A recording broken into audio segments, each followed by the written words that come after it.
নমস্কার সকলকে, দেখছেন ডিজিটাল খবরিলাল। আজ ভারতবর্ষে উৎসবের মরশুম, কারণ আজ উদ্বোধন হলো অযোধ্যার রাম মন্দির। সেই বহু প্রতীক্ষিত দিন, যেদিন কিন্তু রামলালার প্রাণ প্রতিষ্ঠা হলো, যা করলেন আমাদের প্রধানমন্ত্রী নরেন্দ্র মোদী।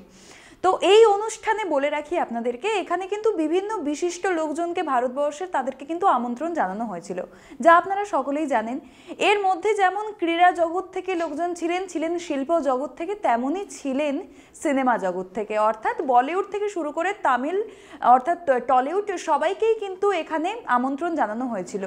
তার মধ্যে কারা কারা এসেছিলেন, এই অনুষ্ঠানে যোগ দিয়েছেন এবং তারা কি ধরনের পোশাক আশাক পরে এসেছেন সেগুলো তো আমাদের জানতে হবে, কারণ অযোধ্যাতে বসেছে তারকার হাট। আর সেই তারকার হাটে কতজন এসেছেন, কতজন কিভাবে পার্টিসিপেট করেছেন, তাই জানাবো এই ভিডিওতে।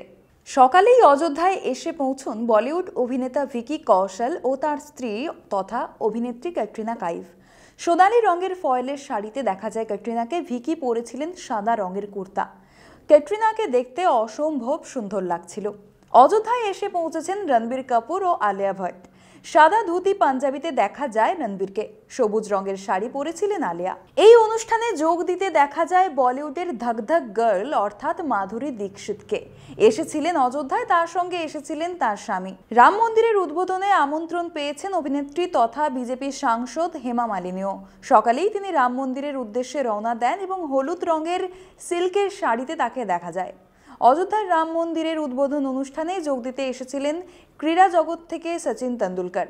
আর যদি বলি অভিনেত্রী কঙ্গনা রানাওয়াতের কথা, তাহলে তো তিনি গতকাল থেকেই অযোধ্যায় এসে পৌঁছে গেছিলেন এবং তাকে কিন্তু মন্দির ঝাড় দিতেও দেখা যায়, যিনি কিন্তু মন্দিরে ঝাড়ু লাগিয়েছেন, পোছা লাগিয়েছেন।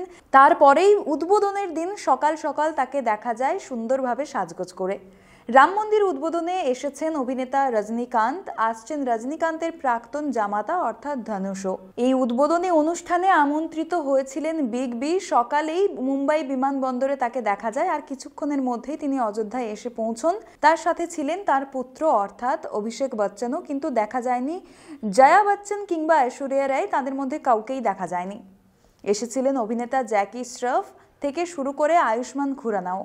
শুধুমাত্র যে বলিউড থেকেই এসেছিলেন এমনটা নয়, যেমনটা প্রথমে জানালাম, বলিউড সহ কিন্তু তামিল ইন্ডাস্ট্রিতে, সাউথ ইন্ডাস্ট্রি থেকেও কিন্তু সবাই এসেছিলেন। যেমন চিরঞ্জীবী থেকে শুরু করে রামচরণের মতো ব্যক্তিত্বকেও কিন্তু দেখা যায় এদিন আসতে, এবং সকলেই কিন্তু ট্র্যাডিশনাল পোশাক আশাকে ছিলেন, সম্পূর্ণভাবে শাড়ি এবং পাঞ্জাবি এই বেশেই কিন্তু দেখা গেছে।